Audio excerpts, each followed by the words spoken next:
আব্বা। হ্যাঁ, ভালো আছো? হ্যাঁ, ভালো। তুমি ভালো রয়েছো আব্বা? হ্যাঁ, ভালো আছো। আব্বা তুমি তো অনেক শুকায় গেছো, ভিডিও কলে দেখলাম আব্বা। ওই শুকাইছি, শুকায়নি। এরকমই আছি। ওই ঠিকমতো খাওয়া-দাওয়া হয় না তো, এত পরীক্ষার চাপ, হাই টেম্পারেচার, কার্ড এইসব। খাইছো আব্বা? খাইছি। তুমি খাইছো?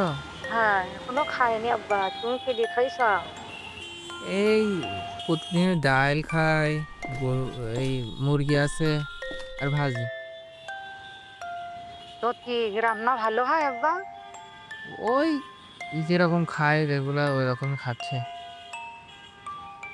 আব্বা আজ আমি একটু গোশ রান্না করিলাম, তা আমি খাতে পারলাম না, হাঁড়িতে আবার রেখে দিচ্ছি আব্বা। ও তো খাওয়ামি, এসে খাওয়ানি। বাসায় যখন আসবানি তখন খাওয়ানি। আব্বা তুমি রাস্তাঘাটে সাবধানে চইলো আব্বা। আচ্ছা, আর এ গাছের থেকে করে আম পাড়িলাম আব্বা, তা কিছু পাঠাই দিতে চাইলাম, তা তোমার বন্ধুরা মিলি তা খাইয়া নিবা। আচ্ছা আমার খাওয়ানি। তুমি পাঠায় দিয়েন তাহলে।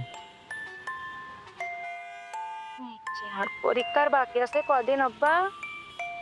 এই সামনে একটা পরীক্ষা আছে, টার্ম পরীক্ষা। ওইটা শেষ হওয়ার পরে দেখি। আর একটা জিনিস দেখলাম আব্বা, সময় সংবাদে দেখলাম তোমাদের মেডিকেল কলেজের ছাদ কোন কিছু কিছু ভেঙে পড়তেছে, তা তোমরা সাবধানে থাইকো বাপ। আচ্ছা ও ছাদ ভেঙে পড়তেছে, ও এখন ঠিক করে দেওয়ার চিন্তা ভাবনা চালাচ্ছে স্যাররা।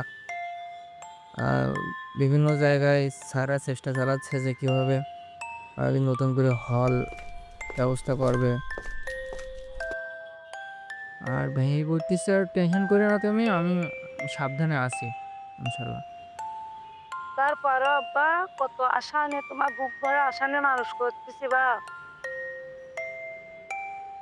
তোমরা বড় হবা, অনেক আশা, সে আশাটার জন্য থাকে বাপ। তুমি সাবধানে থাইকো আব্বা। আব্বা তুমি বাড়ি আসবা কবে? আমি যে খাও অনেক খাদ্য খাওয়ার রাখিছি আব্বা।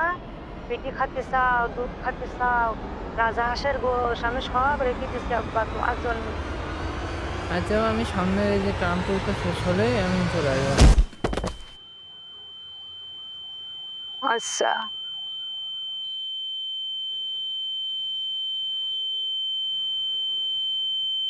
হ্যালো আব্বা, কথা কথা কও আব্বা, কথা কও আব্বা।